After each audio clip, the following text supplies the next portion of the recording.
వైజాగ్ ని గంజాయి క్యాపిటల్ గా మార్చేశారు వైసీపీ ఉన్మాదులు అని చెప్పి గత 5 సంవత్సరాలుగా ప్రతిపక్షాలు గొంతు చించుకుంటున్నాయి. ఇవాళ ఆంధ్రాలో ఎలక్షన్ కోడ్ అమల్లో ఉంది కాబట్టి ఈ వైసీపీ ఉన్మాదులు 25,000 కిలోల గంజాయిని దిగుమతి చేసుకుంటుంటే సిబిఐ వాళ్ళు పట్టుకున్నారు.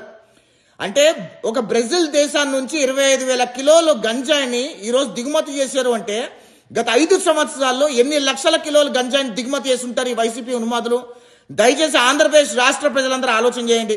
వైసీపీ అధికారంలోకి వచ్చిన తర్వాత రాష్ట్రాన్ని ఏ రకంగా సర్వనాశనం చేసింది, రాష్ట్రంలో ఏ రకంగా గంజాయిని దిగుమతి చేసింది, యువకుల భవిష్యత్తును ఏ రకంగా గంజాయి మత్తులో తూగిచ్చారు, రాష్ట్రంలో గంజాయి ఎగుమతులు దిగుమతులు ఎంత యథస్వేచ్ఛగా జరిగాయి అనే విషయం దయచేసి ఆలోచన చేయమని కోరుతున్నా. ఈరోజు సిబిఐ వాళ్ళు ఎలక్షన్ కోడ్ ఉంది కాబట్టి 25,000 కిలోల గంజాయిని బ్రెజిల్ నుంచి దిగుమతి చేసుకుంటుంటే పట్టుకున్నారు.